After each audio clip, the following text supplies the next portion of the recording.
اللہ اللہ اللہ اللہ اللہ الحمد للہ وکفا وسلام علی عبادہ الذین اصطفی اما بعد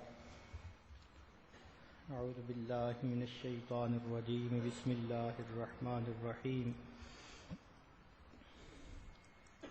یا ایہا الذین آمنوا لا تلہکم اموالکم ولا اولادکم عن ذکر اللہ ومن يفعل ذلك فأولئك هم الخاسرون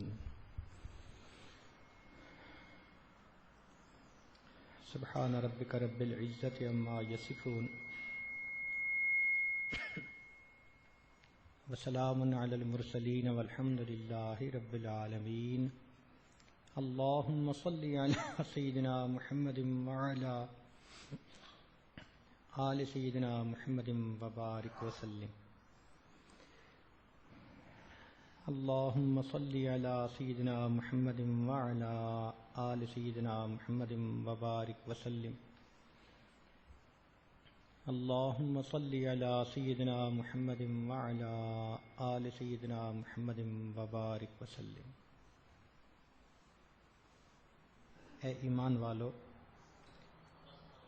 تمہیں تمہارے مال اور اولادیں اللہ رب العزت کے ذکر سے غافل نہ کر دیں۔ اس آیت مبارکہ میں دو چیزوں کا تذکرہ کیا گیا، ایک مال اور دوسری اولاد، جو اللہ رب العزت کی یاد سے غفلت کا سبب بنتی ہے۔ فرمایا اگر تم غافل ہو گئے فَأُولَئِكَ هُمُ الْخَاسِرُونَ، پس وہ خسارہ پانے والے، نقصان اٹھانے والے۔ مال اللہ رب العزت کی ایک نعمت ہے جس کو ہمیں صحیح استعمال کرنا سیکھنا ہے۔ دو طبقے ہیں، بعض مال کے اتنے شیدائی کہ دین کو چھوڑ بیٹھتے ہیں اس کے پیچھے، اور بعض مال کے اتنے مخالف کہ کام چھوڑ کے بیٹھ جاتے ہیں۔ دونوں ٹھیک نہیں، کام بھی کرنا ہے اور جو مال اللہ تعالیٰ دے اس کو اللہ کے لیے استعمال کرنا ہے۔ ایک توجہ طلب بات ہے کہ اللہ رب العزت نے مال کے لیے قرآن میں دو لفظ استعمال کیے۔ ایک لفظ استعمال کیا خیر کا، وَإِنَّهُ لِحُبِّ الْخَيْرِ لَشَدِيدٌ، تذکرہ مال کا ہے لیکن لفظ خیر کا استعمال کیا۔ دوسری جگہ فرمایا إِن تَرَكَ خَيْرًا الْوَصِيَّةُ لِلْوَالِدَيْنِ، یہاں بھی خیر کا لفظ استعمال ہوا۔ تو کوئی ایسی چیز تو ہے نا کہ جس کے لیے اللہ رب العزت خیر کا لفظ استعمال فرماتے ہیں، اور دوسرا اللہ تعالیٰ نے اس کے لیے قیامہ کا لفظ استعمال کیا۔ دو چیزوں کو قرآن مجید نے قیامہ کہا، ایک بیت اللہ کو فرمایا جعل اللہ الکعبۃ البیت الحرام قیاما للناس، کہ اللہ رب العزت نے کعبہ کو، جو حرمت والا گھر ہے، انسانوں کے قیام کا سبب بنایا۔ اور یہی قیام کا لفظ اللہ نے مال کے لیے بھی استعمال کیا۔ فرمایا وَلَا تُؤْتُوا السُّفَهَاءَ أَمْوَالَكُمُ الَّتِي جَعَلَ اللَّهُ لَكُمْ قِيَامًا۔ اب مفسرین نے اس میں فرق لکھا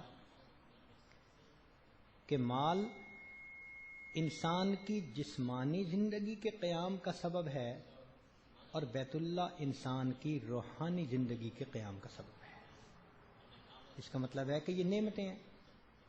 اس لیے نبی علیہ الصلوۃ والسلام نے فرمایا کہ 5 نعمتیں ہیں، تم ان کی قدر کرو۔ اغتنم خمسا قبل خمس، 5 چیزوں کی قدر کرو 5 سے پہلے، تو قابل قدر چیز ہوئی نا۔ فرمایا مال کی قدر کرو غربت سے پہلے.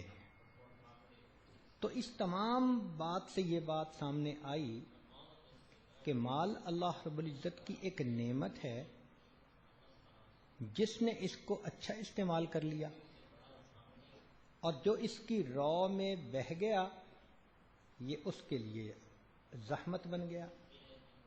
رحمت بھی ہے، زحمت بھی ہے. رحمت اس کے لیے کہ جس نے اللہ کی نعمت سمجھ کر اس کو استعمال کیا، اور جس نے عیش و آرام کا نقطہ لگا دیا تو یہ رحمت کی بجائے اس کے لیے زحمت بن گیا. اسی لیے آج کے دور میں مال انسان کے ایمان کے لیے ڈھال ہے. آج کے دور میں مال انسان کے ایمان کے لیے ڈھال ہے. نبی اسلام نے ارشاد فرمایا قاد الفقر ان یکون کفرا، ممکن ہے کہ تنگ دستی تمہیں کفر تک پہنچا دے. خاوند کام نہ کرے تو ذرا اس کی بیوی کی باتیں سنا کرے وہ کیا بولتی ہے. اس کے سامنے شریعت کی نام لو تو وہ شریعت کے بھی خلاف بولے گی. تو تنگ دستی کو ہر بندہ برداشت نہیں کر سکتا، کیونکہ اس سے کفر میں پڑنے کا اندیشہ تھا. اس لیے اللہ کے پیارے حبیب صلی اللہ علیہ وسلم نے فرمایا کہ تم اس کی قدر کرو. اسی لیے مال کو ایک دم ہی سب لٹا دینا کہ انسان خود خالی اور کنگال ہو کے بیٹھ جائے، اس کو بھی منع کر دیا گیا. چنانچہ نبی علیہ الصلوۃ والسلام نے، بلکہ قرآن مجید میں اللہ فرماتے ہیں وَلَا تَبْسُطْهَا كُلَّ الْبَسْطِ فَتَقْعُدَ مَلُومًا مَحْسُورًا. ایک ہی دفعہ میں نہ لٹا دو کہ بعد میں تمہیں حسرت اور ندامت ہو. تو اس قدر کرنے والی چیز کی قدر کرنی چاہیے. ہاں اس کی پوجا بھی نہیں کرنی چاہیے. کئی مرتبہ انسان مال کی پوجا بھی تو کرنے لگ جاتا ہے نا. زن پرست، زر پرست، بت پرست، شہوت پرست، سب کی سب بت پرستی کی قسمیں. تو کئی بندے زر پرست بن جاتے ہیں. اب سنیے سبحان اللہ، قرآن مجید نے کیا حقیقتیں کھولی کہ سیدنا ابراہیم علیہ الصلوۃ والسلام نے اپنے اور اپنی اولاد کے لیے دعا مانگی کہ اے رب کریم وجنبنی وبنی ان نعبد الاصنام، اے اللہ مجھے اور میری آنے والی اولاد کو بت پرستی سے بچا لینا. تو مفسرین نے لکھا کہ نبی کی شان بہت بلند ہوتی ہے کہ وہ اس بت کو جو سامنے رکھا ہوا ہے اس کی پرستی سے گھبراتے ہیں. فرمایا نہیں، ان کا مقصد یہ بت نہیں تھا، ان کا مطلب تھا سونے چاندی کے بت، کہ اے اللہ مجھے اور میری اولاد کو سونے چاندی کے بتوں کی پرستش سے بھی بچا لینا. اس لیے سیدنا علی رضی اللہ تعالیٰ عنہ تہجد کے وقت محراب میں کھڑے ہو کر کہا کرتے تھے یا صفرا یا بیضا غر غیری، اے سونے، اے چاندی، میرے غیر کو دھوکہ دے، میں تیرے دھوکے میں آنے والا نہیں. حضرت اقدستانی رحمۃ اللہ نے ایک عجیب بات لکھی ہے. فرماتے ہیں کہ عوام الناس کے نزدیک صحابہ کرام کی بہت بڑی کرامت یہ ہے کہ انہوں نے اپنے گھوڑے دریا میں ڈال دیے اور دریا سے محفوظ اپنے گھوڑے نکال کر لے گئے. مگر اہل علم کے نزدیک یہ اتنی بڑی کرامت نہیں ہے. فرماتے ہیں کہ اہل علم کے نزدیک بڑی کرامت ان کی یہ ہے کہ جب فتوحات کا سلسلہ چلا اور اللہ نے ان کے سامنے سونے چاندی کے دریا بہا دیے، وہ اس سونے چاندی کے دریا سے اپنے ایمان کی کشتی کو سلامت بچا کر نکل گئے.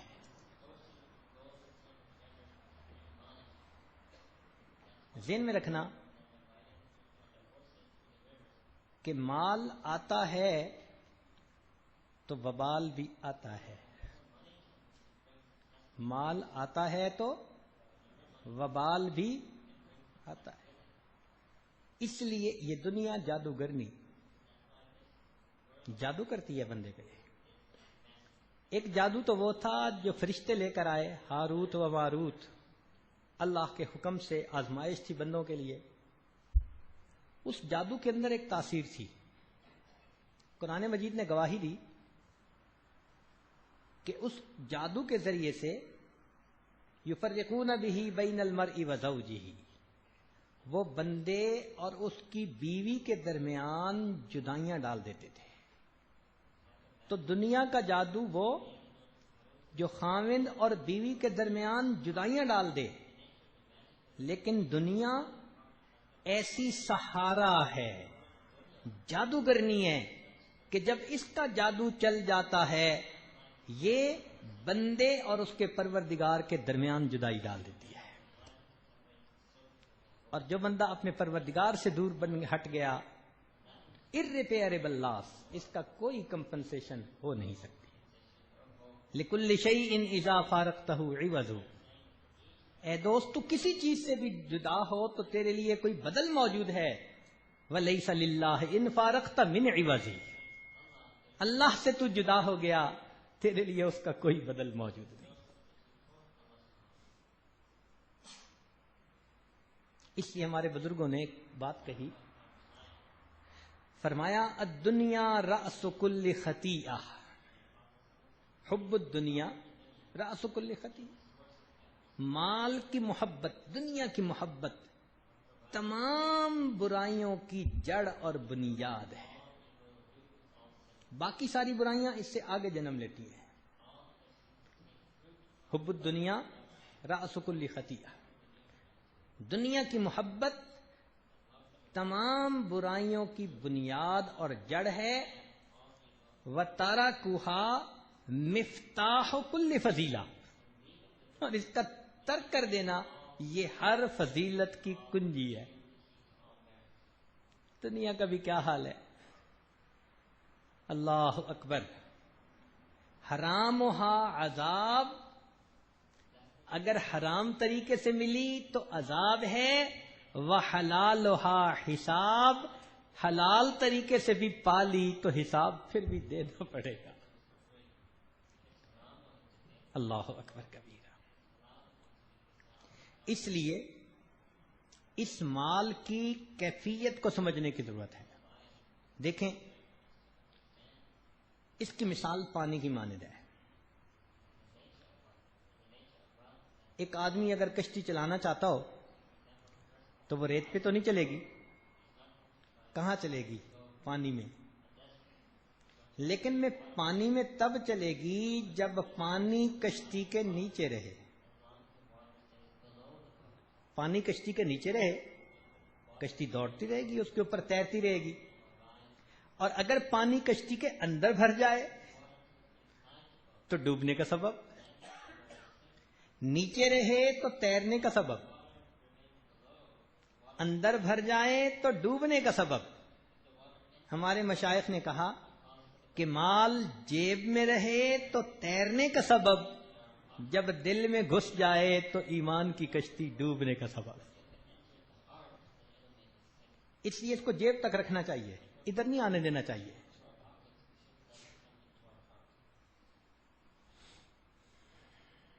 مرغابی پانی پہ بیٹھتی ہے، اپنا وقت گزارتی ہے. لیکن عجیب بات ہے کہ جب شکاری اس کو شکار کرنا چاہتا ہے وہ فوراً اڑ جاتی ہے. تو علماء نے لکھا کہ اس کی بنیادی وجہ کہ اس کے پر اللہ رب العزت نے ایسے بنائے ہوتے ہیں کہ وہ پانی میں تر نہیں ہوتے. جیسے آئلی چیز ہوتی ہے نا کوئی، کہ پانی میں تر نہیں ہوتی، اسی طرح اللہ تعالیٰ نے اس کے پر ایسے بنائے ہیں کہ پانی پہ بیٹھتی ہے مگر اپنے پروں کو پانی میں تر نہیں ہونے دیتی. چونکہ پر خشک ہوتے ہیں، جیسے ہی اس کو شکاری کا پتہ چلتا ہے اسی وقت وہ ایک ہی لمحے میں وہیں سے اڑ کر ہوا میں چلی جاتی ہے. اور اگر کبھی اس کے پر تر ہو جائیں تو یہ اڑ نہیں سکتی. پانی کی یہی مثال. بندے تیری مثال مرغابی کی اور تیرے مال کی مثال پانی کی. یہ تیرے پاس رہے مگر تیرے پروں کو تر نہ کرے، تاکہ جب موت کا بلاوا آئے تو تیرے لیے پھر اڑ جانا، اڑان لینا وہ آسان ہو. اور اگر تو نے اپنے پروں کو تر کر لیا تو پھر کہے گا قال رب ارجعون لعلی اعمل صالحا فیما ترکت. اور آگے سے جواب میں کہا جائے گا کلا، ہرگز نہیں، ہرگز نہیں. چنانچہ امام غزالی رحمت اللہ علیہ اس چیز کو بڑی تفصیل کے ساتھ لکھتے ہیں کہ جب بندے کے پاس مال آتا ہے تو بندے کے پاس ساتھ وبال بھی آتا ہے. تو انہوں نے وبال لکھا کہ کیا وبال ہوتا ہے. فرماتے ہیں کہ سب سے پہلا وبال مال کا یہ ہے کہ بندے کے لیے معصیت کرنی آسان ہو جاتی ہے. جو بھی مالدار ہے اس کے لیے گناہ کرنا بہت آسان. خود کرنا چاہے تو گناہ کے مواقع موجود ہیں. ایسا جو ہوا، اور کئی مرتبہ لوگ پیچھے لگ جاتے ہیں اور ان کو گناہوں میں گھسیٹ لیتے ہیں. شیطان کے نمائندے بھی تو ہوتے ہیں نا. کہیں مرد لگ گیا تو وہ لے کے کلب میں چلا گیا، کہیں عورت لگ گئی تو اس نے گھر برباد کر دیا. تو جس کے پاس مال ہے وہ تھریٹ میں تو ہر وقت ہی ہے نا. تو فرمایا کہ سب سے پہلا وبال کیا کہ جس بندے کے پاس مال ہوتا ہے معصیت کا دروازہ کھولنا اس کے لیے بہت آسان. نفس کہتا ہے سفر پہ جا رہے ہو بزنس کے لیے، فلاں جگہ جا کر رہو گے، وہ تو ہے ہی 7 اسٹار ہوٹل، بڑی سیکریسی ہے، تمہارے کمرے میں مہمان آ جائیں گے، نہ بیوی کو پتا نہ کسی اور کو. اپنا وقت گزارو اور لگے گا بھی کیا، وہ کچھ نظر ہی نہیں آتا کہ اتنا کچھ میرے پاس ہے. تو گناہ شیطان آسان کر کے پیش کر دیتا ہے. اس لیے بندہ ہر وقت خطرے میں، کہیں اپنا نفس گناہ میں اس کو کھینچتا ہے اور کہیں خود نہ بھی کھینچنا چاہے تو دوسرے لوگ اس کو گناہ کا موقع مہیا کر دیتے ہیں. کئی دوستی ایسے بن جاتے ہیں، وہ اس کو پتہ نہیں کس کس جگہ کا راستہ دکھا دیتے ہیں. تو گناہ کے جو وبال ہیں ان میں سب سے پہلا وبال کہ بندے کے لیے معصیت کا دروازہ کھلنا بہت آسان ہوتا ہے. دوسرا وبال کہ چونکہ اللہ رب العزت نے مال دیا تو بندہ اپنے گھر میں ہر سہولت کو لاتا ہے. بڑا گھر بنا لیا، ایئر کنڈیشن بنا لیا، اچھے گدے بچھا لیے، خوب اس کو ڈیکوریٹ کر لیا. تو بندے کا جسم سہولت پسند ہو جاتا ہے. یہ وبال، اس سہولت پسندی کی وجہ سے دین کی خاطر مجاہدہ قربانی سب مشکل.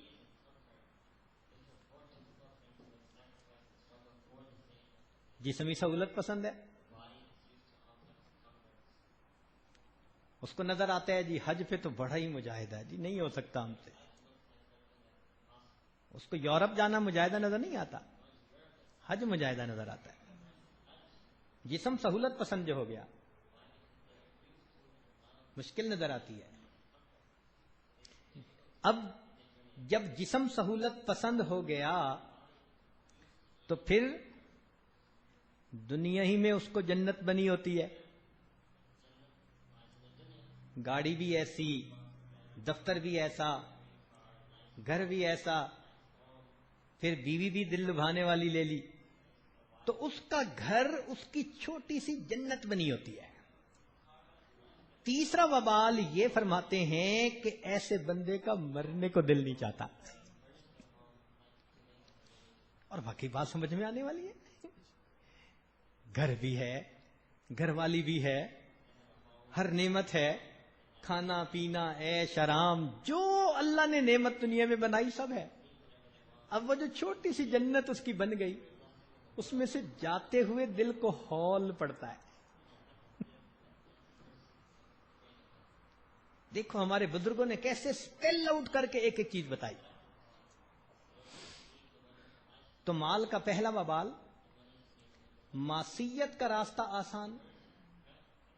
دوسرا وبال، انسان کا جسم سہولت پسند ہو جاتا ہے تو دین کے کام کرنے اس کو مشکل نظر آتے ہیں۔ کہو نا اس کو بھائی نکلو 3 دن کے لیے، اس کی جان نکلتی ہے۔ کون جائے گا، چٹائیوں پہ سوئے گا، اپنا بستر اٹھائے گا، کوئی معمولی کام ہے؟ تو بہت مجاہدہ ہے تو جسم سہولت پسند ہونے کی وجہ سے دین کے ایسے جو خیر کے کام ہیں ان سے بندہ محروم ہو جاتا ہے۔ ہاں، اس کا یہ مطلب نہیں کہ جس کے پاس مال ہے سب ایسے ہیں، اللہ کے ایسے بندے بھی ہیں، اللہ رب العزت نے ان کو خوب دیا اور وہ اس کو دین کے لیے خرچ بھی کرتے ہیں اور اپنے جسم کو مشقتوں اور مجاہدوں میں بھی ڈالتے ہیں، مگر عمومی بات کی جاتی ہے،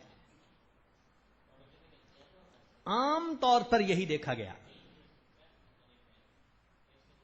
معصیت کا راستہ آسان، بدن سہولت پسند، لہذا دین کے کام کرنے میں مشکل آ جاتی ہے، اور تیسرا کہ انسان کو چونکہ ایک جنت نما چیز مل جاتی ہے، ہر چیز اپنی من مرضی سے پوری کی، تو اس چھوٹی سی جنت سے نکلنے کو دل نہیں کرتا، پھر موت کے نام سے گھبراہٹ شروع ہو جاتی ہے، دل گھبراتا ہے، یہ کیا نام لیا۔ اور چوتھی بات، امام غزالی رحمۃ اللہ علیہ فرماتے ہیں کہ جب مال آتا ہے تو پھر بندے کے دل میں سٹیٹس حاصل کرنے کی خواہش بھی جنم لیتی ہے، کہیں سیاست میں آ گئے، کہیں چیئرمین بن گئے، کچھ نہ کچھ نمایاں ہونے کو دل چاہتا ہے۔ سیاست میں تو حب جا اس کے اندر آ جاتی ہے، یا بادشاہ بنتا ہے یا پھر بادشاہ گر بنا کرتا ہے، پیچھے بیٹھ کے سیاست کچھ نہ کچھ کرتا ضرور ہے۔ اور پانچویں چیز فرمایا کہ اگر کوئی ان تمام چیزوں سے اپنے آپ کو بچا بھی لے تو آخری وبال یہ کہ اس میں دل بندے کا اٹکا ضرور رہتا ہے۔ اب میں نے اپنی فیکٹری کو بڑا کرنا ہے، ماڈرنائزیشن، بیلنسنگ، اس میں یہ اٹکا ہوا ہے۔ اب میں نے اپنے کام میں یہ شعبہ شروع کرنا ہے، اب وہ شعبے کا خیال، کام اتنا پھیلا ہوا ہوتا ہے اس کو سمیٹنا کوئی آسان ہوتا ہے، کبھی پرچیز ڈپارٹمنٹ نے ستایا ہوتا ہے، کبھی سیل ڈپارٹمنٹ نے ستایا ہوتا ہے، کیونکہ کام کرنے والے تو دوسرے ہوتے ہیں، ان کو تو دکھ نہیں نہ ہوتا کسی چیز کا، یہ تو اوپر جو خود مالک ہوتا ہے نا، درد اس کو ہوتا ہے۔ اگر وہ تھوڑا سا غیر ذمہ داری کا اظہار کرے یا اوپر سر پہ چڑھ کے نہ رہے تو ہر بندہ لوٹنے کو تیار، تو مجبوری ہے اس کی، لہذا ہر وقت سوچ سے دماغ بھرا ہوا ہوتا ہے، اس کو وبال کہتے ہیں۔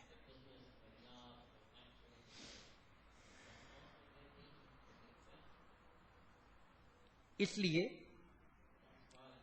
بندہ ایسا چاہتا ہے کہ میری زندگی طویل ہو، میں یہ پروجیکٹ بھی کر لوں، یہ بھی کر لوں، یہ بھی کر لوں اور یہ بھی کر لوں. لمبی زندگی کی امید دل میں آ جاتی ہے. اور آخری وبال کہ جس نے مال کمایا ہوتا ہے اس کو تو پھر بھی درد ہوتی ہے، خیال رکھتا ہے اولاد کی تو محنت ہی نہ لگی ہوتی، اولاد کو وہ مفت میں ملتا ہے، وہ ایزی لیتی ہے. تو اولاد عام طور پر بگڑنا ان کا آسان ہو جاتا ہے. یہ بہت بڑا وبال ہے اس کا. بیوی بگڑتی ہے، اولاد بگڑتی ہے، سہولت پسند ہو جاتے ہیں، بس ان کو انجوائے کرنے کی فکر پڑی ہوتی ہے. یہی مصیبت ہے. لیکن جیسے سانپ ہے نا، زہر بھی ہے اس میں تریاک بھی ہے، اسی سانپ میں زہر بھی ہوتا ہے اور زہر کا تریاک بھی اسی میں ہوتا ہے. تو کچھ لوگ ہوتے ہیں جو سانپ کا منتر سیکھ لیتے ہیں، تو سانپ کو وہ پکڑ لیتے ہیں، سانپ انہیں کچھ نہیں کہتا. اللہ کی شان. ہم نے اپنی زندگی میں ایک ایسے بندے کو دیکھا، شوگر مل میں جس وقت جنرل مینیجر تھے، تو وہاں چونکہ دیہاتی علاقہ تھا، تو جب پروجیکٹ لگنے لگا تو وہاں کھیتوں سے ادھر ادھر سے سانپ نکلتے تھے. تو مینجمنٹ نے فیصلہ کیا کہ بھائی ایک بندہ ایسا رکھ لو کہ جو منتر بھی جانتا ہو اور آگے پیچھے کوئی ہیلپر کا کام بھی کرے. ایک بندہ رکھ لیا، ایسا خدا کا بندہ، سانپ دیکھتا کہتا یہ تو سویا ہوا ہے، اس کو پہلے جگانا ہے. وہ سانپ کو ہاتھ مار کے جگاتا تھا، اور جب سانپ بھاگنے لگتا پھر اس کو پکڑتا تھا. اللہ کی شان، پتہ نہیں اس کے پاس کیا تھا، مگر وہ سانپ کو اسی وقت پکڑ کے ایسے جیسے ریل بناتے ہیں نا، گولا بناتے ہیں، ایسے گولا بنا کے جیب میں ڈال لیتا تھا. اللہ اکبر کبیرہ. اور کئی مرتبہ سانپ کو پکڑتا تھا، ہم سوچتے تھے سانپ پکڑے گا، دانت توڑے گا، پھر جا کے کچھ کام نہیں، کچھ بھی نہیں کرتا تھا. یعنی لوگوں کے سامنے اس نے سانپ پکڑا، ایک بڑا جو 1 میٹر کے قریب لمبا تھا، اور اس نے پکڑ کے اس کو اپنے گلے کے گرد لپیٹ لیا. یا اللہ، اللہ کی شان. تو بتانا یہ مقصد تھا کہ کچھ لوگوں کو سانپ کا منتر آ جاتا ہے تو پھر سانپ کے نقصان سے وہ بچ جاتے ہیں. اللہ والے بندے کو دنیا کے سانپ کا منتر سکھا دیتے ہیں، پھر دنیا ان کو نقصان نہیں دیا کرتی. صحابہ رضی اللہ تعالیٰ نے نبی علیہ الصلوۃ والسلام سے دنیا کا منتر سیکھا تھا. حضرت انس رضی اللہ عنہ فرماتے ہیں کہ مجھے نبی علیہ السلام نے دعا دی، اللہ اس کی اولاد میں اور اس کے رزق میں برکت دے دے. فرمانے لگے اتنی برکت ہوئی کہ 140 پوتے پوتیاں، نواسے نواسیاں، بیٹے بیٹیاں میں نے اپنے ہاتھوں سے دفن کیے. 140 ایسی اللہ نے اولاد میں برکت دی. اور فرماتے ہیں کہ مال میں اللہ نے ایسی برکت دی کہ میں لکڑی کاٹنے والے کلہاڑے سے سونے کی اینٹیں توڑا کرتا تھا. یا اللہ، لکڑی والے کلہاڑے سے وہ کوئی تولے تو نہیں نہ ہوں گے، پھر تو کلوز میں ہوگا پھر سونا. اللہ اکبر. فرماتے ہیں نبی علیہ السلام کی دعا نے مجھے اتنا رزق دیا اور اتنی اولاد عطا فرما دی. تو ان کے پاس یہ سب کچھ تھا، مگر یہ چیز ان کے ایمان کو متزلزل نہیں کر سکی، کیونکہ انہوں نے نبی علیہ الصلوۃ والسلام کی صحبت بابرکت سے اس دنیا کے سانپ کا منتر سیکھ لیا تھا.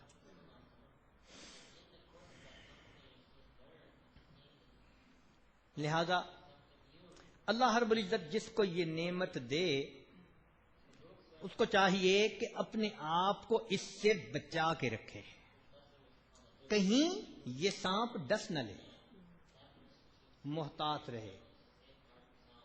کیسے ڈستا ہے مال؟ مال ایسے ڈستا ہے کہ بندے کی آواز میں مال کی جھنکار پھر شامل ہو جاتی ہے. اور تو مجھے جانتا نہیں ہے. جب یہ کہتے ہیں نا تو مجھے جانتا نہیں ہے، اب زہر ساتھ شامل ہو گیا جس نے اس کو متکبر بنا دیا. یہ بڑی مصیبت ہے. چنانچہ بڑا بول بندہ بول بیٹھتا ہے. اور یاد رکھنا کہ بڑا بول بندے کے برباد ہونے کا سبب بنتا ہے.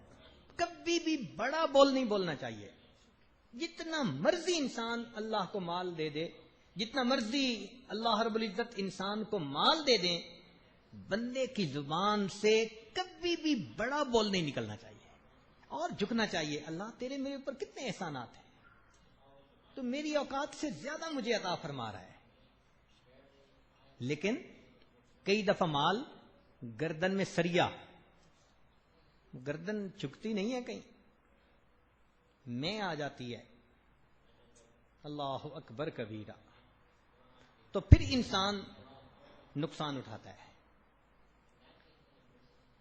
کئی دفعہ یہ عاجز نے واقعہ سنایا کہ ایک کاشتکار تھا جس کی اتنی ایگریکلچر لینڈ تھی کہ اس کی زمین میں کئی ریلوے اسٹیشن لگا کرتے تھے.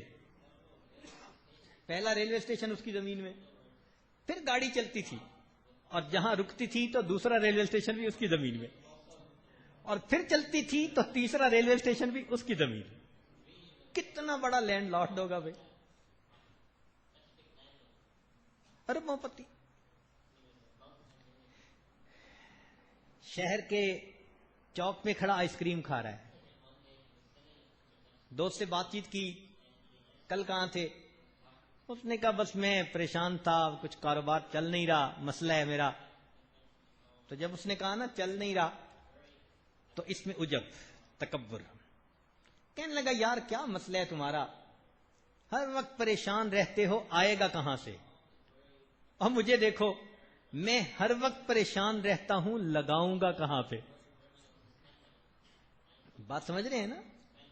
میں ہر وقت پریشان رہتا ہوں، لگاؤں گا کہاں؟ میری تو 40 نسلوں کو پروا نہیں. اللہ رب العزت کو اس بندے کا بڑا بول نہ پسند آیا.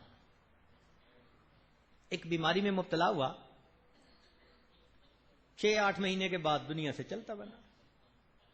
ایک ہی اس کا بیٹا تھا، عمر 18 سال.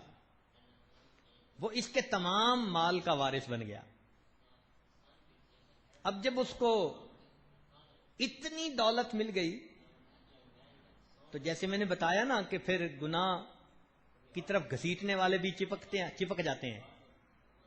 18 سال عمر تھی، اس کو کسی نے نوجوانی کا راستہ دکھا دیا. انجوائے کرو بھائی. اس کام میں پڑ گیا، عیاشی میں. ہر دوسرے دن نیا مہمان اس کے پاس آ رہا ہے. پیسہ لٹانا شروع کر دیا اور جوانی بھی لٹانی شروع کر دی. پرواہ ہی نہیں. حتیٰ کہ کرتے کرتے بالآخر اس کو پینے پلانے کا چسکا بھی کسی نے ڈال دیا.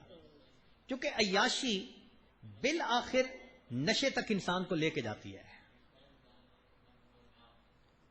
اب شراب اور شباب دونوں کام.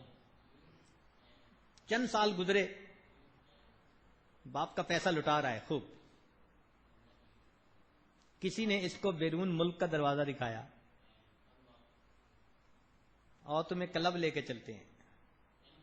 وہاں تو دنیا ہی اور تھی. اب اس کی عادت بن گئی. یہ ہر 2-4 مہینے کے بعد 1 مہینہ کے لیے جاتا اور لاکھوں روپیہ وہاں لٹا کے واپس آتا. ماں نے سمجھایا، لوگوں نے سمجھایا، اس کے کان پہ جوں ہی نہیں رینگتی تھی. یہ نشہ ہی ایسا ہے کہ جب لگ جائے تو بندے کو پھر کسی کی بات سمجھ میں نہیں آتی. حتیٰ کہ اس کے پاس جتنا کچھ بینک میں مال تھا اس نے سارا انہی کاموں میں لٹا دیا. اب زمین بکنا شروع ہو گئی. زمین کا ٹکڑا بیچتا، جو پیسہ ملتا باہر جا کے عیاشی کراتا. پھر زمین بیچتا، اور 2-4 سال نکلے، ساری زمین ہی بک گئی. اس نے 10-12 سال اتنی عیاشی کی کہ جوانی بھی لٹا بیٹھا, بیماریوں کا مجموعہ. جو روز ہی یہی کام کر رہا ہو, صاف ظاہر ہے کہ وہ ہڈیوں کا ڈھانچہ بنے گا. چنانچہ بیمار بھی ہو گیا, کمزور بھی ہو گیا, اور ایک وہ وقت آیا کہ جب اس کو اپنا گھر بھی بیچنا پڑا. اور پھر اس پر وہ وقت آیا کہ جب کھانے کا نہیں تھا اس کے پاس کچھ. نشہ جو کرتا تھا, کمائی تو تھی نہیں.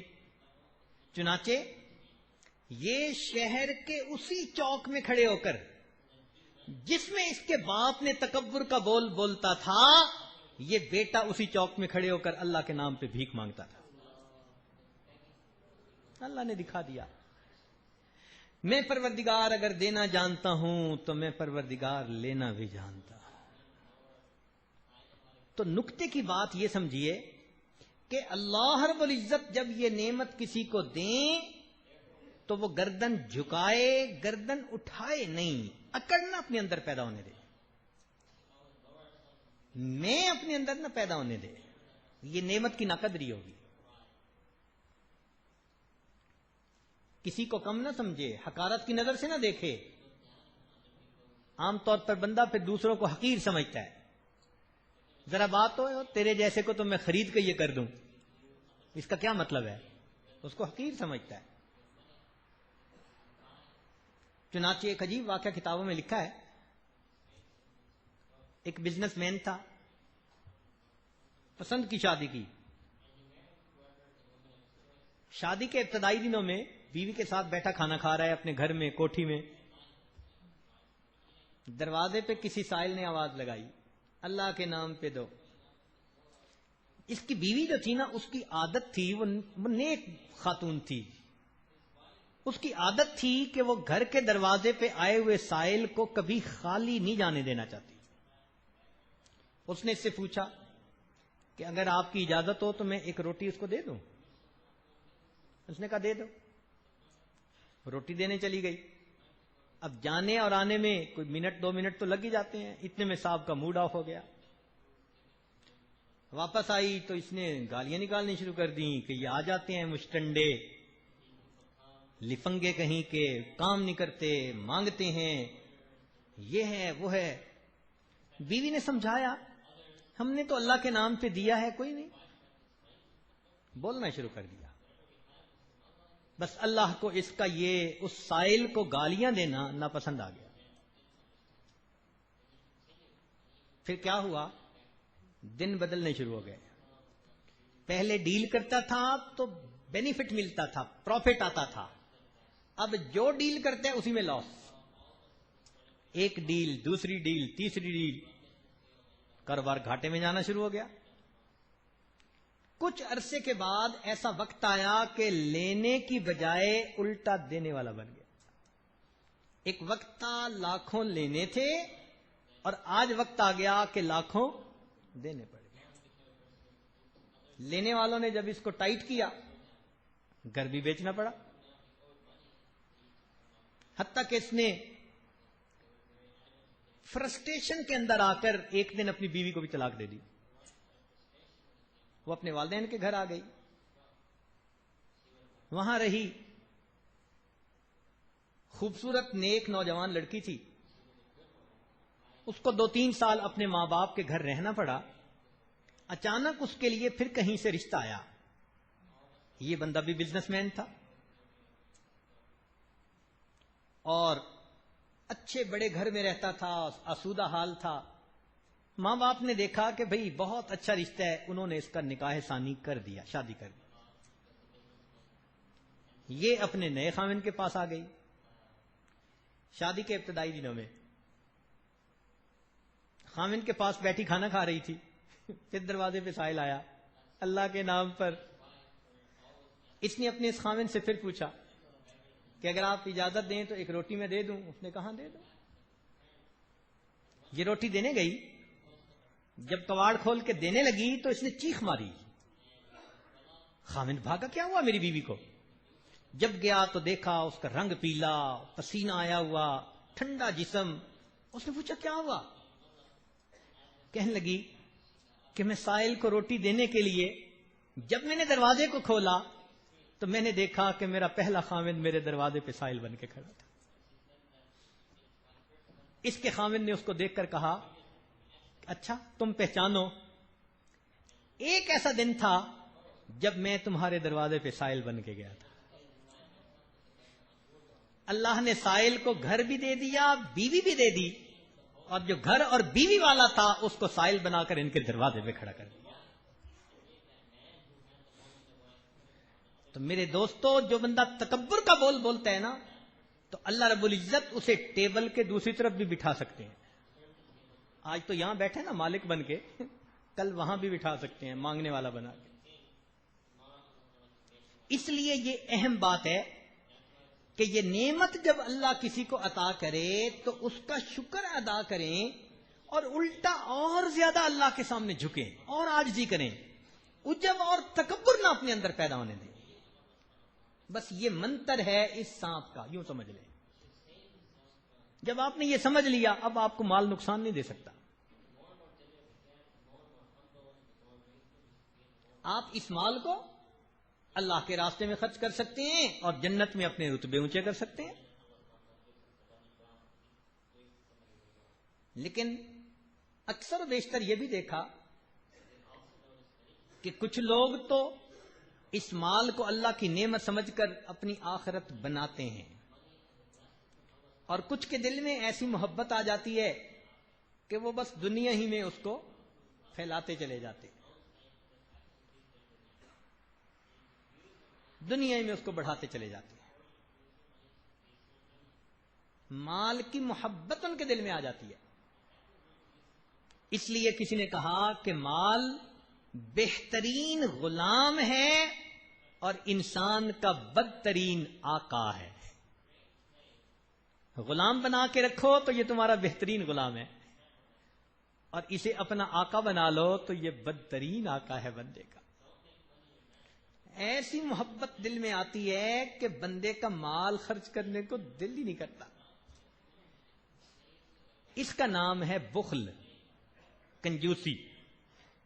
چونکہ ایک ٹاپک چل رہا تھا تو ہم نے سب سے پہلے شہوت کے اوپر گفتگو کی, پھر اس کے بعد ہم نے غصہ اور غضب کے اوپر گفتگو کی. کل کا عنوان یہی تھا, غضب, غصے کے اوپر کافی دیر بات چیت ہوتی رہی, اور مجھے بھی تسلی تھی کہ ماشاءاللہ یہ ٹاپک ایسا ہے آج میں جتنا لمبا بولتا رہوں کسی کو غصہ نہیں آ سکتا.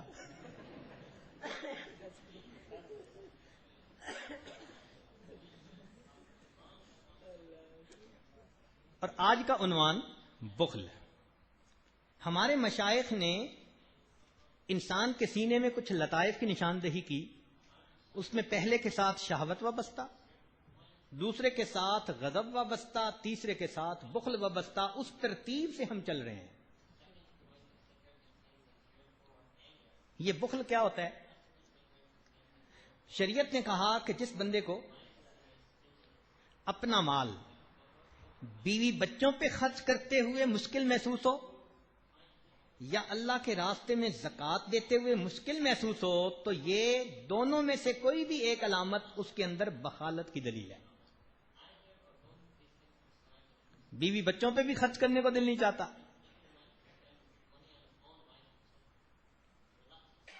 اور زکوٰۃ دیتے ہوئے بھی دل گھبراتا ہے. تو حقوق العباد, حقوق اللہ دونوں کو سامنے رکھا انہوں نے. چنانچہ جس کو اللہ نعمت دے تو وہ جائز لمٹ میں اپنے اہل خانہ پر ضرور خرچ کرے. جائز لمٹ میں اپنے اہل خانہ کے اوپر ضرور خرچ کرے, کیونکہ اللہ رب العزت نے ارشاد فرمایا خیرکم, نبی علیہ السلام نے ارشاد فرمایا خیرکم خیرکم لأہلہ, تم میں سے سب سے بہتر وہ ہے جو تم میں سے اپنے اہل خانہ کے لیے بہتر ہے. اور نبی علیہ السلام نے یہ بھی فرما دیا کہ آدمی جو خرچ کرتا ہے دین کے لیے وہ صدقہ ہوتا ہے, جو اپنے اہل خانہ پر خرچ کرتا ہے وہ اس کے لیے بہترین صدقہ ہوتا ہے. تو اہل خانہ پر انسان خرچ کرے جو ضرورت کے مطابق ہے.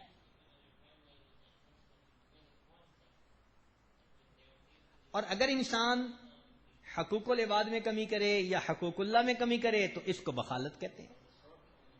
اور اللہ رب العزت کو سخی سے محبت ہے اور بخیل بندے کے ساتھ اللہ رب العزت کو نفرت ہے. چنانچہ اللہ تعالی ارشاد فرماتے ہیں وَمَن يُوقَ شُحَّ نَفْسِهِ فَأُولَٰئِكَ هُمُ الْمُفْلِحُونَ. شح کہتے ہیں بخل کو. نفس کے اندر بخل ہوتا ہے, کنجوسی ہوتی ہے. اللہ تعالیٰ فرماتے ہیں کہ جو اس سے بچ گیا یہ یقیناً فلاح پانے والا بندہ ہے. اور سنیے قرآن عظیم الشان, اللہ تعالیٰ ارشاد فرماتے ہیں وَلَا يَحْسَبَنَّ الَّذِينَ يَبْخَلُونَ بِمَا آتَاهُمُ اللَّهُ مِنْ فَضْلِهِ هُوَ خَيْرٌ. کہ کنجوس لوگ یہ مت سمجھیں کہ جو ان کو اللہ نے دیا ان کے لیے خیر ہے, بل هُوَ شَرٌّ لَّهُمْ, یہ ان کے لیے شر ہے. سَيُطَوَّقُونَ بِمَا بَخِلُوا بِهِ يَوْمَ الْقِيَامَةِ, ہم قیامت کے دن اس کی زنجیریں بنا کر اس بندے کو باندھ کر جہنم کے اندر ڈالیں گے. قرآن, اللہ اکبر. تو آدمی اگر بخالت کر کے سوچتا ہے کہ میرا بینک بیلنس بڑھ رہا ہے تو اللہ فرماتے ہیں کہ یہ مت سوچو کہ خیر ہے, یہ تمہارے لیے اب شر ہے. بل ہوا شر لہم, یہ ان کے لیے شر ہے اور اسی کا توق بنا کر ہم اسی میں جکڑ کر ان کو جہنم کے اندر ڈالیں گے. اور قرآن مجید میں ایک جگہ فرمایا وَمَن يَبْخَلْ فَإِنَّمَا يَبْخَلُ عَن نَفْسِهِ, کہ جو انسان بخالت کرتا ہے وہ اپنے آپ سے بخالت کر رہا ہوتا ہے. نبی علیہ السلام نے ارشاد فرمایا تم بخل سے دور رہو, تم سے پہلی قومیں اسی بخل کی وجہ سے تباہ کر دی گئی.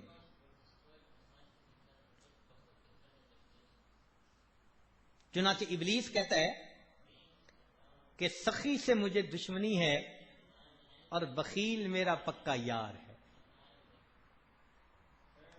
اور بخالت کے بارے میں ایک حدیث پاک,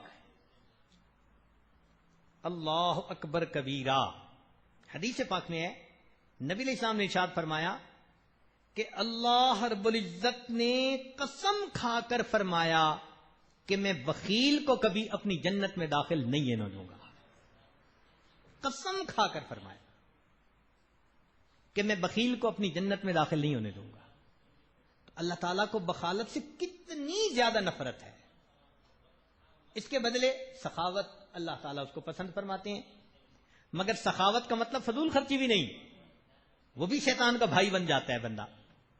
تو شریعت نے اعتدال کی زندگی بتائی. اعتدال کی زندگی گزاریں گے تو اللہ رب العزت کی نعمت کی یہ قدردانی ہوگی. اور یہ ذہن میں رکھیں کہ انسان کو جب اللہ رب العزت مال دیں حرام سے اپنے آپ کو بچانے کی کوشش کرے, اس لیے کہ جو مقدر میں ہے اس نے آ کے رہنا ہے, جو مرضی ہو جائے مل کے رہتا ہے. ایک صاحب ڈھاکہ میں رہتے تھے, جب ملک کی پارٹیشن کا مسئلہ ہوا تو ان کو اچانک فلائٹ لے کر کراچی آنا پڑا. ان کی بیوی کے سر کے اوپر فقط دوپٹہ تھا, کچھ نہیں تھا جو لے کر آئے.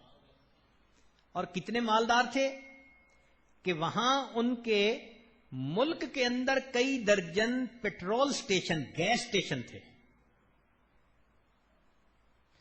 ان کے پاس مال اتنا تھا, اس زمانے میں شاید 8 روپے کا ڈالر تھا. اس زمانے میں ان کا ایک اکاؤنٹنٹ ان کے 2 لاکھ روپے لے کر بھاگ گیا. 2 لاکھ روپے لے کر بھاگ گیا اور 4-6 مہینے کے بعد ان کو ضائع کر کے آنسو بہاتا ہوا آ گیا, غلطی ہو گئی فلاں ہے. انہوں نے معاف بھی کر دیا, نوکری پہ بحال بھی کر دیا. اتنا اللہ نے مال دیا تھا. اب ایسا بندہ جس کے پاس اتنا مال ہے اچانک اپنی جان بچا کر فلائٹ لے کر وہ اس حال میں کراچی اتر رہا ہے کہ فقط بیوی کے سر پہ دوپٹہ، کچھ ان دونوں کے پاس نہیں تھا. ان کے ایک بڑے بھائی یہاں رہتے تھے، ان کے گھر آ گئے. اب بینکوں میں جو ملین بلین پیسے تھے وہ سارے کے سارے وہیں رہ گئے. بہت بڑا صدمہ، اتنا بڑا شوق ان کو ملا، قریب تھا کہ نروس بریک ڈاؤن ہو جاتا. ان کی بیوی بڑی سمجھدار تھی، وہ جانتی تھی کہ جو چلا گیا وہ آ تو سکتا نہیں. اب اگر دل کو لگا لیا اور نروس بریک ڈاؤن ہو گیا تو ہم ویسے ہی زندگی سے چلے جائیں گے. تو وہ کہنے لگے کہ ہم جب دسترخوان پہ کھانا کھانے بیٹھتے نا تو میری بیوی جان بوجھ کے ٹاپک چھیڑتی اور کہتی کہ بس میں عورت زاد ہوں، کمزور ہوں، میرا دل بہت ہی چھوٹا ہے، مجھے بہت اس کی جو ہے نا فکر لگ گئی ہے، اور میرے میاں پتہ نہیں ان کا دل کتنا بڑا ہے، انہوں نے تو اس کو ہاتھوں کی میلی بنا کے اتار دیا. جب بیوی ایسی باتیں کرتی تو کہنے لگے مجھے بھی دل بڑا کرنا پڑتا، میں بھی ذرا ہمت سے بیٹھتا کہ بھئی میں ڈپریس نظر نہ ہوں. خیر اس نے باتیں کر کر کے اس نے مجھے ڈپریشن سے آلموسٹ نکال لیا کہ بھئی ڈپریس تو اس کو ہونا چاہیے تھا. یہ کہتی ہے کہ جی مقدر میں جو ہوتا ہے وہ تو ملنا ہے. جب تھوڑا میں ڈپریشن سے نکلا تو ایک دن بیوی نے کہا کہ دیکھیں ہمارا پروردگار جو وہاں تھا وہی یہاں ہے، جو مقدر وہاں تھا وہی مقدر یہاں. گھبراتے کیوں ہیں؟ آپ کسی کام میں ہاتھ ڈالیں اللہ آپ کو غنی کر دیں گے، یہ آپ کا نصیب ہیں، کیوں گھبراتے ہیں؟ کہنے لگے میں نے بھائی سے پیسے ادھارے لیے اور ایک ٹرک خریدا گڈز ٹرانسپورٹیشن کے لیے. اللہ نے میرے کام میں ایسی برکت دی کہ 5 سال کے اندر میں 200 ٹرکوں کی کمپنی کا مالک بن چکا تھا. اللہ نے پھر وہ نعمت دے دی، تو مقدر ہے نا، جہاں جائے گا اللہ اس کو دے گا. ہمارے ایک اور بڑے قریبی ساتھی ہیں، وہ دفتر میں کام کرتے تھے، ساری عمر دفتر میں کام کرتے کرتے ریٹائرمنٹ لی. اللہ کی شان کہ ان کو کوئی 10-15 لاکھ روپے ریٹائرمنٹ بینیفٹ کے طور پر ملے دفتر کی طرف سے. انہوں نے سوچا کہ میں اپنے بچوں کے لیے کہیں انویسٹ کر دیتا ہوں. تو ایک ان کا جاننے والا تھا، ان کو انہوں نے وہ 10-15 لاکھ دے دیے کہ بھائی بچوں کا چلتا رہے خرچہ، کچن کا مسئلہ چلتا رہے. اللہ کی شان کہ وہ بدنیت آدمی تھے. اس بندے نے 2 سال میں وہ سارے کے سارے پیسے زیرو کر کے ان کو کہہ دیا جی کہ ایک پیسہ بھی نہیں ہے. کہنے لگے جس دن اس نے مجھے یہ کہا نا کہ اب کوئی پیسہ نہیں، وہ رات پوری مجھے نیند نہیں آئی کہ میں نے پوری زندگی کی کمائی دی اور اس نے یوں میرے ساتھ بد معاملگی کی، بد اعتمادی کا معاملہ کیا اس نے. میں اب صبح کیا کروں گا؟ ریٹائر ہو چکا ہوں، نوکری نہیں مل سکتی، کاروبار آتا نہیں، میں کیا کروں گا؟ میں نے سوچا میں کسی اللہ والے کے پاس جاتا ہوں. کہنے لگے کہ اللہ والے کے پاس گیا، آنکھوں میں آنسو، روداد سنائی، جی میں مظلوم ہوں، میں کیا کروں؟ میں اس سے زبردستی بھی نہیں کر سکتا، لڑائی جھگڑے والا بندہ نہیں. کہنے لگے انہوں نے میری بات تسلی سے سنی اور سن کر فرمانے لگے کہ یہ بتاؤ کہ تمہارا رزق کس کے ذمے ہے؟ میں نے کہا اللہ کے. تمہارا رزق کس کے ذمے ہے؟ میں نے کہا جی اللہ کے. وما من دابۃ فی الارض الا علی اللہ رزقها، جو بھی زمین میں جاندار ہے اس کا رزق اللہ کے ذمے ہے. کہنے لگے انہوں نے دوسرا کوسچن پوچھا کہ یہ بتاؤ کہ تمہارا رزق زمین میں ہے یا آسمان میں ہے؟ یہ کوسچن تھوڑا مشکل تھا. میں نے کہا حضرت آپ بتائیں. کہنے لگے قرآن پاک کہہ رہا ہے وَفِي السَّمَاءِ رِزْقُكُمْ، لوگو تمہارا رزق آسمانوں میں ہے، خزانے ہمارے پاس آسمانوں میں ہیں، ہم وہاں سے تمہارا رزق آہستہ آہستہ اتارتے ہیں. تو تو انہوں نے کہا کہ جب رزق آسمانوں میں تو تمہارا رزق تو وہاں پڑا ہوگا نا. جس نے تمہارے پیسے ضائع کیے دنیا کے ضائع کیے ہیں نا, جو اوپر تمہارا سرمایہ ہے وہ تو نہیں نا ضائع کیا. کہ نہیں. کہنے لگے قدم بڑھاؤ, ایک وعدہ کرو میرے ساتھ. میں نے کہا جی.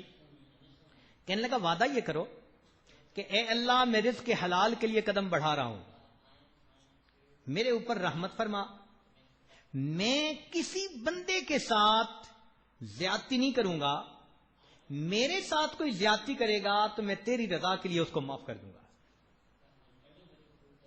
انہوں نے کہا کہ وہ پہلے کو بھی معاف کر دو, اللہ معافی کو پسند کرتے ہیں, اور اپنا کام کرو. خود وہ کہنے لگا کہ میں نے اپنا کام چند ہزار روپے سے شروع کیا, اللہ رب العزت نے میرا کام ایسا سمیٹ لیا, اس کی رحمت نے ایسا میرا ہاتھ پکڑ لیا کہ اگلے چند سالوں میں وہ آدمی کروڑوں روپے کی مالیت کا مالک بن چکا تھا.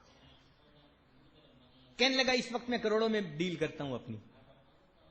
ایک وقت تھا کہ جب میں 1000 مشکل سے کہیں سے گنتا تھا. تو پریشانی کس بات کی؟ اس لیے جب اللہ رب العزت رزق دیں تو بندہ حرام کی طرف قدم نہ اٹھائے, حلال کی طرف سوچے. برکت اللہ دینے والے ہیں, وہ عطا فرما دیتے ہیں.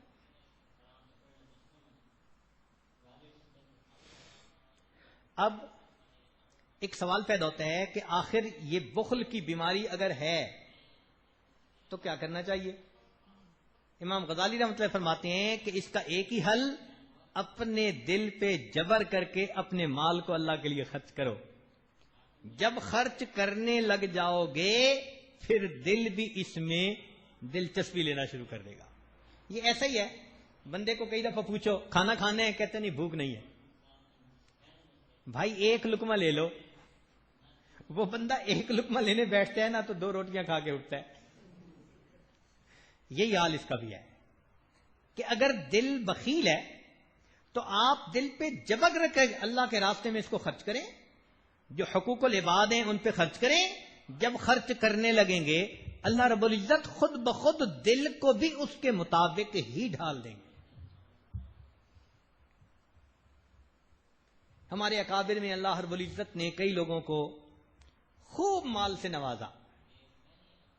چند واقعات آپ کو ان کے بھی سنا دوں. سیدنا عثمان غنی رضی اللہ تعالی, اللہ رب العزت نے ان کو مال بھی خوب دیا اور انہوں نے اللہ کے لیے اس کو استعمال بھی خوب کیا.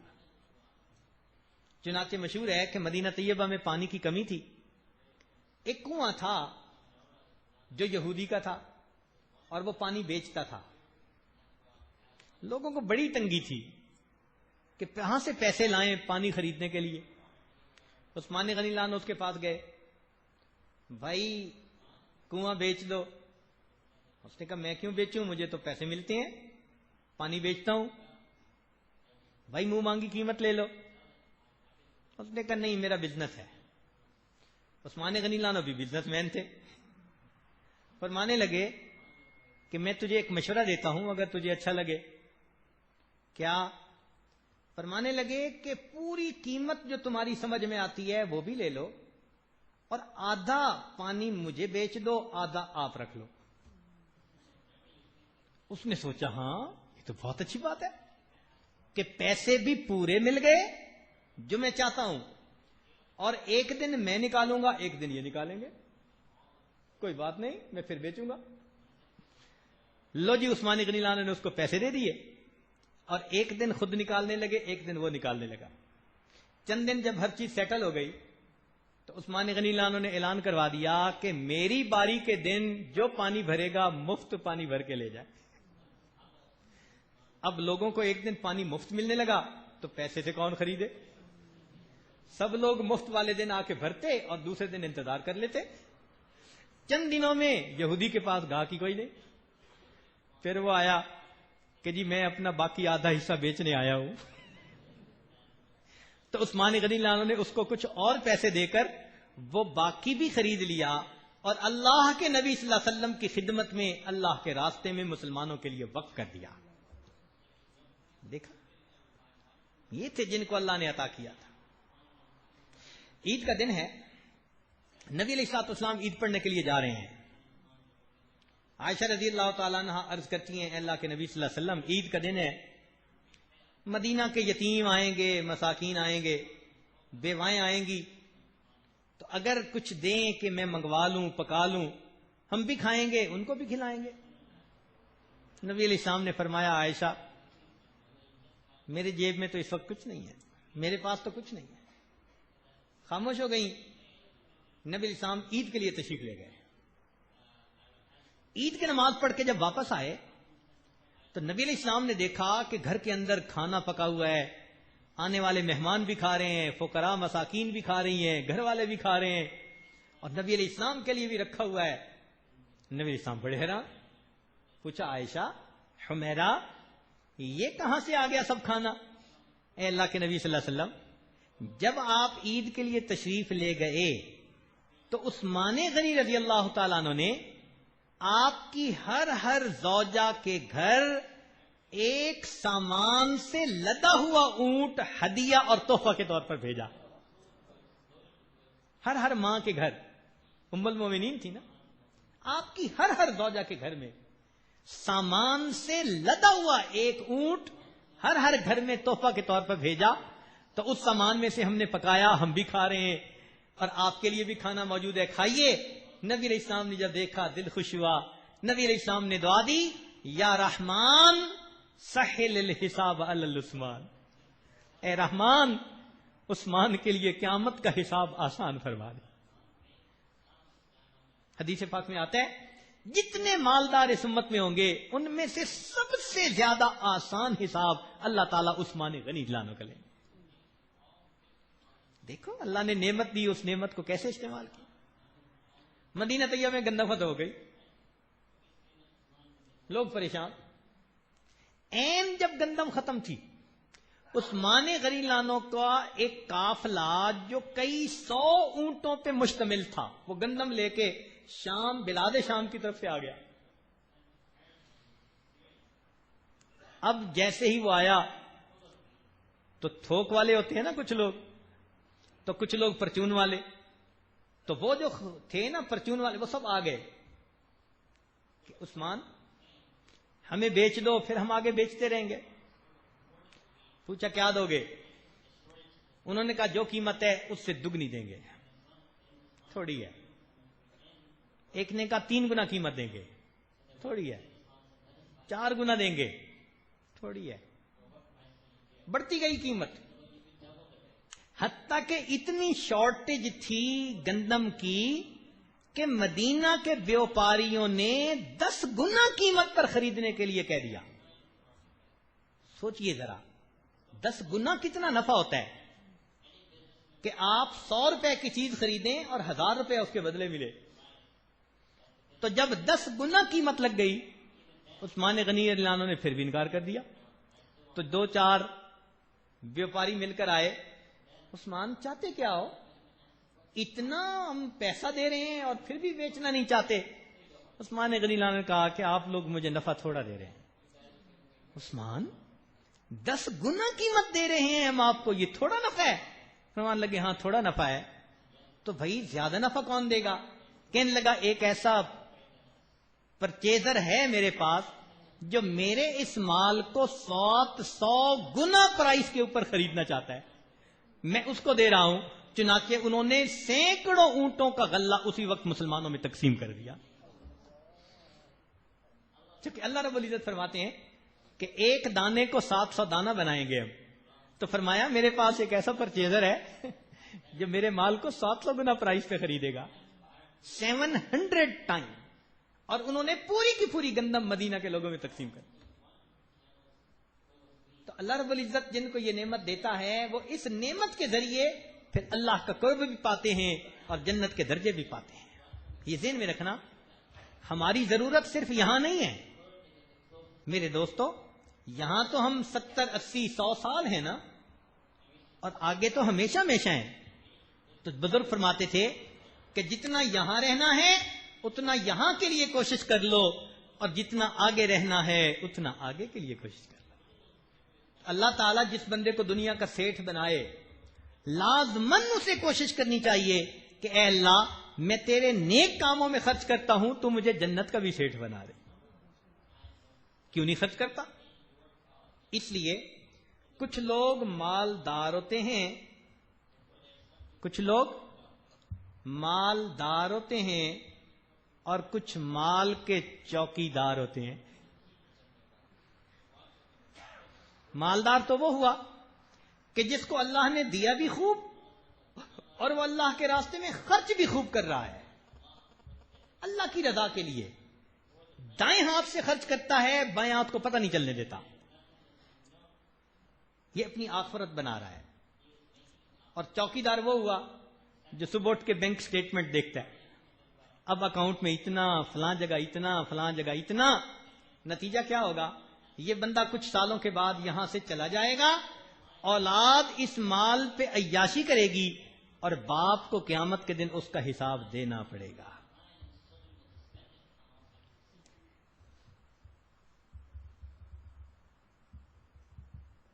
اس لیے اللہ کے راستے میں خوب خرچ کریں. نبی علیہ الصلوۃ والسلام نے قسم کھا کر فرمایا، یہ حدیث پاک میں نے کسی پہلی مجلس میں بیان کی کہ نبی علیہ السلام ویسے ہی کوئی بات فرما دیتے تو بہت کافی تھی اس کی سچائی کے لیے. نبی علیہ السلام نے قسم کھا کر فرمایا جو بندہ اللہ کے راستے میں خرچ کرتا ہے اللہ تعالیٰ اس صدقہ کی وجہ سے اس کے مال کو کم نہیں ہونے دیتے. مال ہمیشہ زیادہ ہوتا ہے صدقہ کی وجہ سے. اس لیے نبی علیہ السلام فرماتے تھے انفق بلالا ولا تخش من ذی العرش اقلالا. بلال خرچ کرو اور عرش والے سے تم کمی کی امید ڈر نہ کرو، کم نہیں ہونے دے گا. اس لیے اس کو انفاق فی سبیل اللہ. انفاق کیوں کہتے ہیں بھائی؟ عربی کا ایک لفظ ہے نفق. نفق کہتے ہیں ٹنل کو. تو یہ جو اللہ کے راستے میں بندہ خرچ کرتے ہیں نا، اس کے لیے انفاق کا لفظ ہے. ٹنل کیا مطلب؟ کہ ٹنل میں اگلے نکلتے ہیں پھر پیچھے آتے ہیں. سبحان اللہ، کیا کنسپٹ دیا. فرمایا نکالو گے تو اور بھیجیں گے، نہیں نکالو گے تو بھیجیں گے بھی نہیں. اس لیے فرمایا انفق علیہ، تم اللہ کے راستے میں خرچ کرو، اللہ تعالیٰ تمہارے اوپر خرچ کرے گا. سنیے ایک حدیث میں اب بات کو سمیٹنا چاہ رہا ہوں. اللہ رب العزت نے ارشاد فرمایا، نبی علیہ السلام نے ارشاد فرمایا کہ اللہ کے کچھ بندے ایسے ہوتے ہیں جن کو اللہ رب العزت اس لیے رزق زیادہ دیتا ہے کہ وہ ان کے ذریعے سے اپنی مخلوق کو پہنچانا چاہتا ہے. یہ ڈاکیے ہوتے ہیں، اللہ ان کی ضرورت سے بہت زیادہ ان کو دے دیتا ہے. اگر یہ اس پیسے کو اللہ کی مخلوق تک، نیک کاموں تک پہنچاتے رہیں گے اللہ ان کو برکت دیتے رہیں گے. جب یہ پہنچانا چھوڑ دیں گے اللہ ان کی بجائے کسی اور کو اپنا ڈاکیا متعین فرما دے. تو معلوم ہوا کہ جب اللہ رب العزت زیادہ کسی کو یہ نعمت دیتا ہے تو ساری اس کی اپنے پیٹ کے لیے تو ہوتی نہیں، اس میں اوروں کا بھی حصہ ہوتا ہے.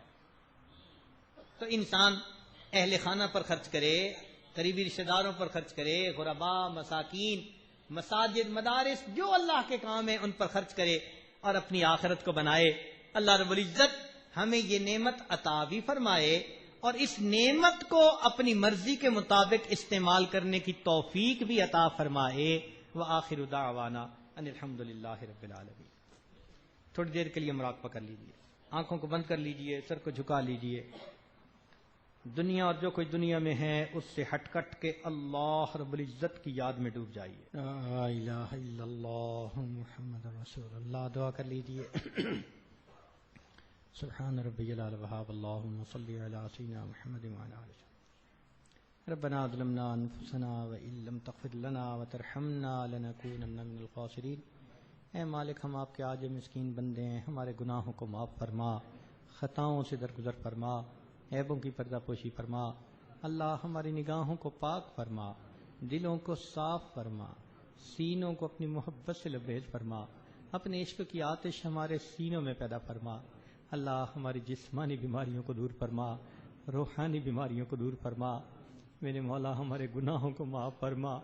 رب کریم رمضان کا آخری عشرہ ہے، مغفرت کا عشرہ، عتق من النار، آگ سے آزادی کا اشرہ ہے، اے رب کریم ہمیں جہنم کی آگ سے بری فرما دیجیے۔ رب کریم ہم نے جو چھوٹے بڑے گناہ کیے میرے مولا ہم معافی مانگتے ہیں، آپ ہمیں معاف فرما دیجیے۔ اے اللہ ہمیں معاف فرما دیجیے۔ اے اللہ مال آپ کی نعمت ہے، آپ نے ہمیں ہماری ضرورتوں سے زیادہ عطا کیا، ہم اس کی قدردانی نہ کر سکے۔ اے اللہ ہمارے اس گناہ کو معاف کر دیجئے، ہمیں اس کو صحیح استعمال کرنے کی توفیق عطا فرما دیجئے۔ اے اللہ ہمیں اس نعمت سے محروم نہ فرمائیے۔ رب کریم رحمتوں کا معاملہ فرما۔ اے اللہ کاروبار میں برکتیں عطا فرما، گھر بار میں برکتیں عطا فرما، آپس میں الفتیں محبتیں عطا فرما۔ میرے مولا لڑائی جھگڑے فساد سے ہمیں محفوظ فرما، امن سکون کی زندگی عطا فرما۔ میرے مولا آج کی رات میں ہمارے گناہوں کی بخشش فرما۔ اے اللہ رمضان کا آخری عشرہ اور وہ بھی رات کا وقت ہے، اے رب کریم ہر رات میں آپ لاکھوں انسان جہنم سے بری فرماتے ہیں۔ اے پروردگار عالم آج کی رات میں ہمیں بھی ان میں شامل فرما دیجیے۔ اے رب کریم مہربانی فرمائیے، رحمت کا معاملہ فرمائیے۔ اے اللہ ہمارا معاملہ آپ کی ایک نظر پر منحصر ہے، آپ رحمت کی ایک نظر ڈال دیجئے، ہماری بگڑی بنا دیجئے۔ زندگی میں کبھی بھی اگر ہم سے کوئی بڑا بول نکل گیا، کوئی بڑی تکبر کی بات نکل گئی، میرے مولا ہم معافی مانگتے ہیں، اللہ معافی مانگتے ہیں، اے اللہ معافی مانگتے ہیں۔ اللہ اس کی سزا سے ہمیں بچا لینا، میرے مولا سزا نہ دینا۔ رب کریم ہم انسان ہیں، خطا کار ہیں، رب کریم ہم اپنا سر جھکاتے ہیں، اے اللہ ہمیں عاجزی عطا فرما دینا، تکبر سے بچا لینا، اے اللہ نعمتوں کی محرومی سے بچا لینا، رب کریم رحمتوں کا معاملہ فرما دینا، اے اللہ نیک مرادوں کو پورا فرما دیجئے، اے اللہ دین کے کاموں کے لیے آسانیاں پیدا فرما دیجئے، اے اللہ آنے والے وقت کو گزرے وقت سے بہتر فرما دیجئے، آنے والی زندگی کو گزری زندگی کا کفارہ بنا دیجئے، میرے مولا قیامت کے دن کی سرخروئی عطا فرما دیجئے۔ اے اللہ جس دن کوئی کسی کا ساتھی نہیں بنے گا، رب کریم آپ ہمارے اس دن کے ساتھی بن جائیے، رب کریم مہربانی کا معاملہ فرمائیے۔ اے کریم آقا ہماری ان دعاؤں کو اپنی رحمت سے قبول فرما لیجئے۔ اے اللہ آپ کے بندے دور دور سے آ کر یہاں آپ کی چوکھٹ پکڑ کر بیٹھے ہیں، امیدیں لے کر آئے ہیں، اللہ دن گزرتے جا رہے ہیں، ہمارے دل کب بدلیں گے میرے مولا، کب وقت آئے گا ان دلوں میں بھی بیداری آئے گی، ان دلوں میں بھی حضوری آئے گی، ان دلوں میں بھی ذکر کی لذت آئے گی، میرے مولا مہربانی کر دیجئے، ایسا نہ ہو وقت گزر جائے اور ہم جیسے آئے تھے ویسے کے ویسے ہی رہیں، رب کریم رحمت کر دیجئے، میرے مولا زندگیاں بدل دیجئے۔ اللہ ہم اپنے آپ کو آپ کے حوالے کرتے ہیں، آپ جیسے خوش ہوتے ہیں اللہ ہمیں ویسا بننے کی توفیق عطا فرما دیجئے۔ اللہ ہمارے دل آپ کی دو انگلیوں کے درمیان ہیں، یقلبھا کیف یشاء، آپ جیسے چاہتے ہیں دلوں کو پھیر دیتے ہیں، اللہ دلوں کو خیر پہ پھیر دیجئے، رحمت کا معاملہ کر دیجئے۔ اے اللہ علم کا رنگ چڑھا دیجئے، عشق کے رنگ میں رنگ لیجئے، ہمیں اپنے عشاق میں شامل فرما لیجئے۔ اے اللہ زندگی دین کے لیے گزارنے کی توفیق عطا فرما دیجئے، اللہ ہدایت کی ہواؤں کو عام فرما دیجئے۔ رب کریم اپنے گھر کا بار بار دیدار عطا فرمائیے، نبی علیہ السلام کے در کی حاضری نصیب فرمائیے۔ جنہوں نے دعاؤں کے لیے کہا یہ مستورات گھروں میں موجود ہیں، اے اللہ سب کی نیک مرادوں کو پورا فرمائیے۔